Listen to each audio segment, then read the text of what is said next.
Kausat ti Ebanghelyo ti Apo. Dayaw ti maypay ken ka o Kristo agtugaw tay amin. Dugdumi kakausat king gagayem ti pamati na imbag nga bigat kada kay amin.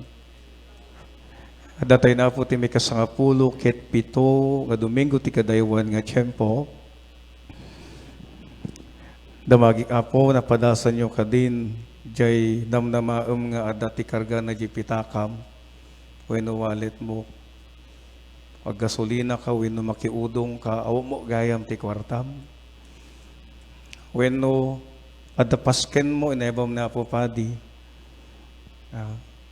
Damo mo lang kat na po padi na nga pan makipangan kat kadwa na mo gayam na iti convent boys na, ket nakitam kat may salang nga tinunong nga bangus. Ken kunate garod, na napadasan tayo ka din, Apo, jay ko na tayo. Kaya isangit mo, gaputa, awanan ka. Ngem ko na tayo garod, nabilig ti grasya na po Diyos. Ngahan ngagbaybay ati Diyos kada tayo.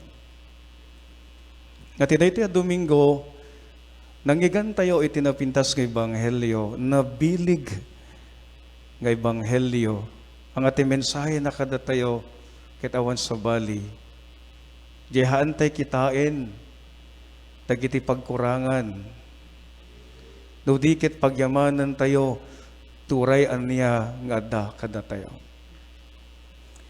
Nagpinta sa po ng takit kitain, masao nga dagiti na ibasa ket, there is atoned, when mensahe na kada tayo ket, di ko na tayo kakulangan, at ati pagkurangan. Ken malabit kun kunatay Apo, nukurang kunatay ti may sa nga banag, wenno ti kasasaad tay biag, kunatayo ket kurang mo't iti ited ti nga pamatig wenno importansya. Kasla Apo ipaigid tayo, hantayong ikan iti pateg, dahil sinasabi po natin, walang kwenta, walang silbi. Let's go back to the readings this Sunday. Ito mo na may basa, mangigan tayo po. Imbaga ni Eliseo, ti adipen na nga ipakan na, dahito'y dagiti profeta, ngem kinuna ti adipen na, makaanay ka di dahito'y akanin. Ti sangagasot at tao. Ngem kuna ni Eliseo, ti adipen na, ited mo, akaninda, gaputa kuna ti Apo kanenda ket adantupay matda wenno adantupay mabati. Iti salmo unana, si bubuslun amang ted ti Apo ken penneken na ti tunggal maysa.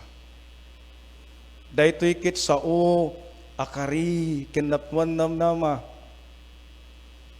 Kasi bubuslun amang ted ti Apo ket pendeken na titunggal maysa.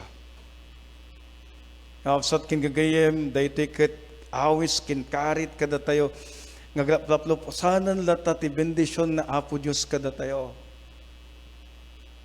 Isan Pablo, mangigantay mo, mayawis kada tayo nga iti bilig, ti panagtitinulong, panagsisinakit, nga balaagan, ken palagipan na tayo, nga kunana, kanayon kuma, anapakumbaba, na ay makin na anus kayo, ipakita yo, tayat yo, babayin ti panagtitinulong,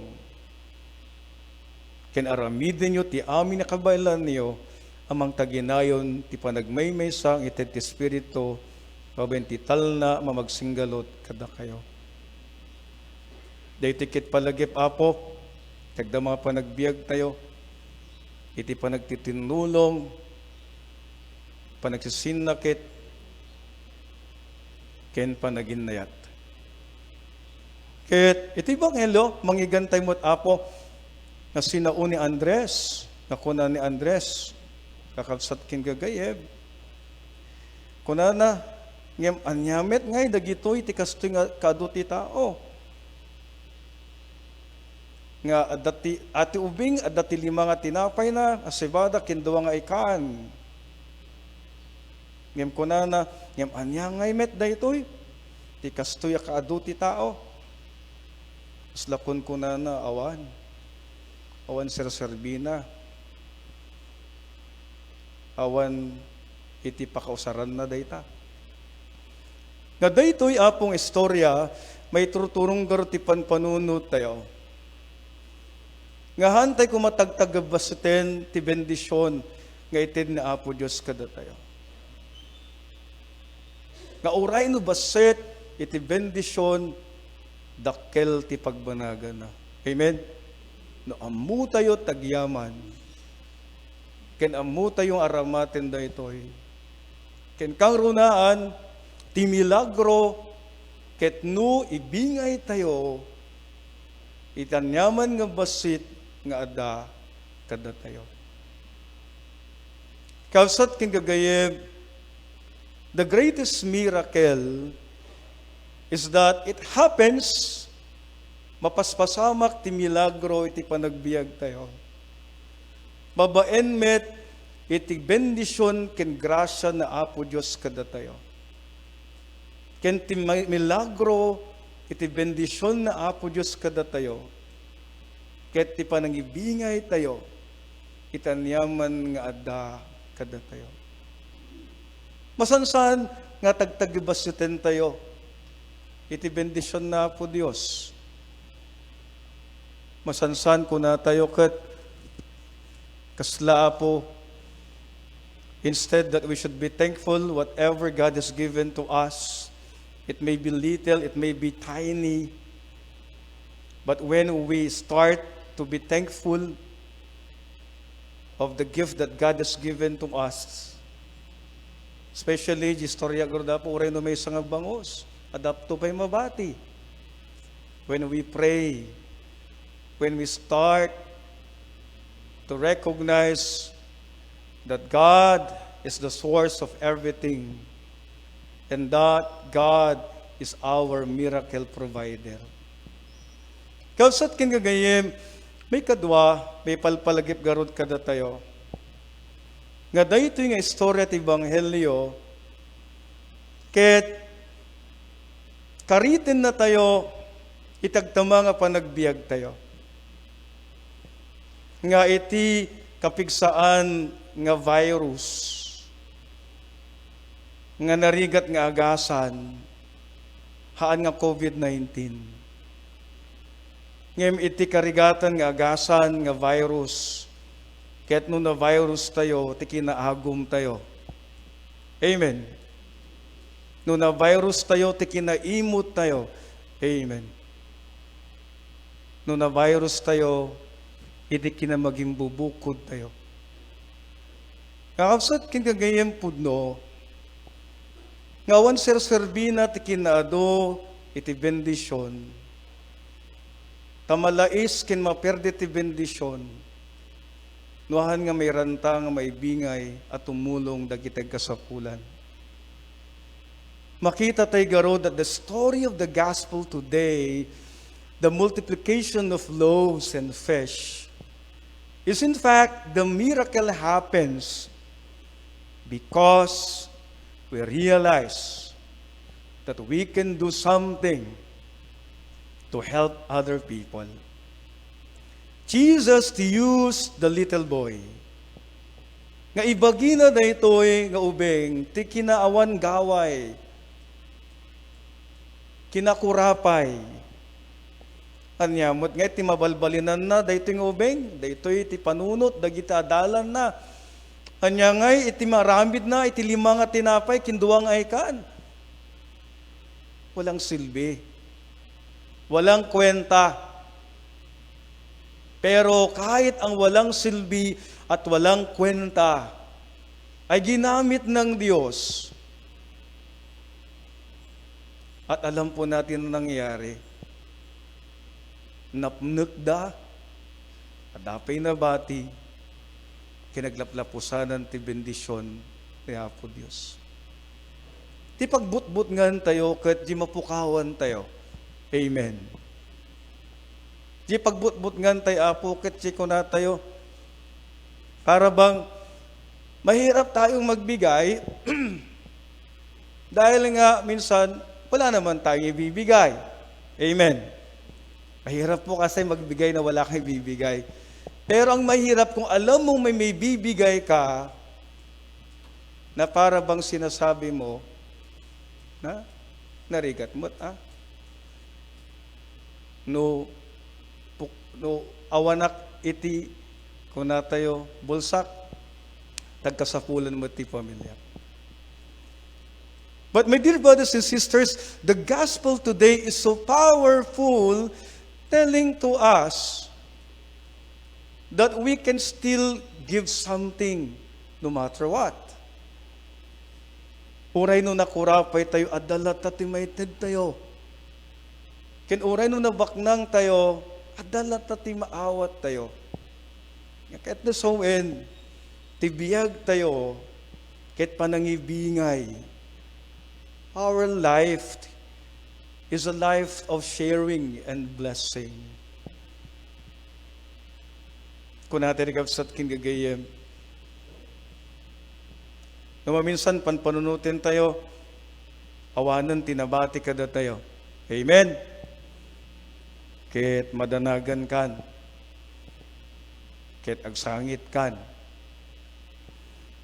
ngayon maragragsakan ka, gapunga di naawan ka niyam, kahit adugayam agsubliken ka.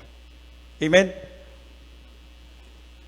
Pudno apo, di ko natay garod, nga hantay, nga iyimot, ti bendisyon, nga dakadatay oray basit laeng, tako na tayo titabasit nga naitulong tayo, dakkel to, ti gunguna, nga agsubli kada tayo. Amen?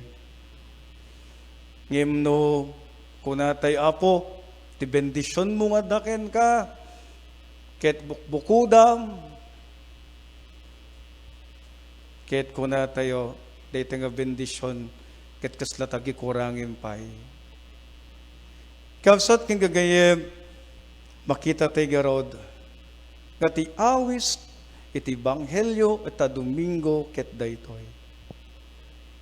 Nga iti biyag tayo, ket na bendisyonan, tatlog balinmit nga bendisyon, ti padatay at tao.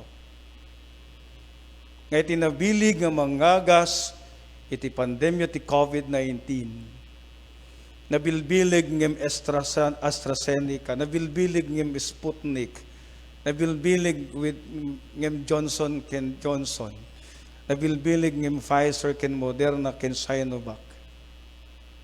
Ket daytoy ket awan sa bali, ti panaginayat tayo, panagtitinulong tayo, panagsisinakit tayo. Amen? Gapo apo ta karirigatan nga virus ko natay garod apo, ket iti kinaagom kinamaging bubukod iti tao. Ang pagiging sakim na siyang nagpapahirap sa buhay ng napakaraing tao. Kausat king gagayem, dayti man garod, talo nga banag, laglagipin tay kan kanayan. Huwag po nating mamaliitin ang biyayan ng Diyos sa atin. At matuto po sana tayong maging kontento kung anong merong binigay ng Diyos.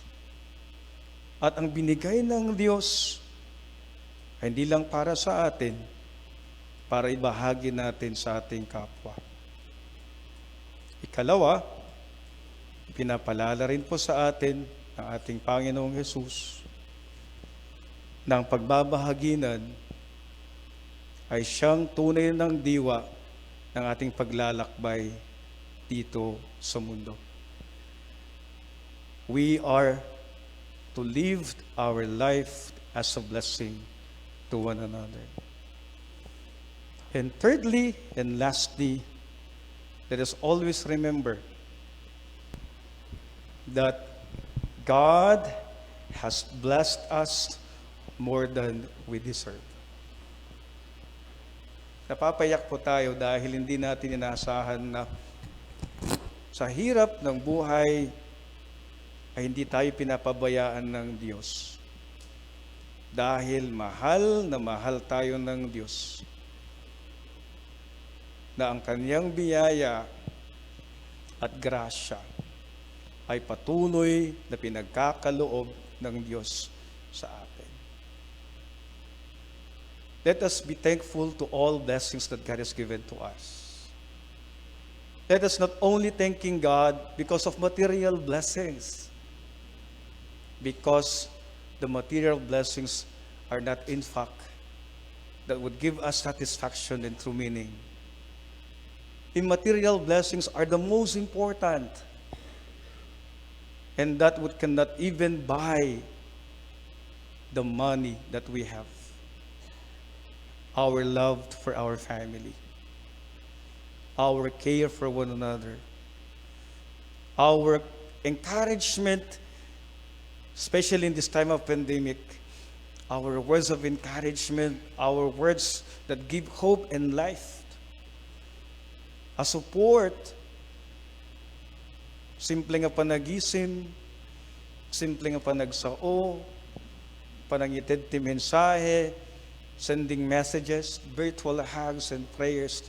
These are immaterial, but these are very great blessings. The gospel today is so powerful to remind us that let us not undermine even the simple blessing that we receive every day of our life. Because the wondrous and beautiful blessings are in fact the blessings that we don't expect to happen in our life. Let us continuously live the miracle of God. And this is the greatest miracle, the miracle of loving and sharing to one another. Amen. Tumakder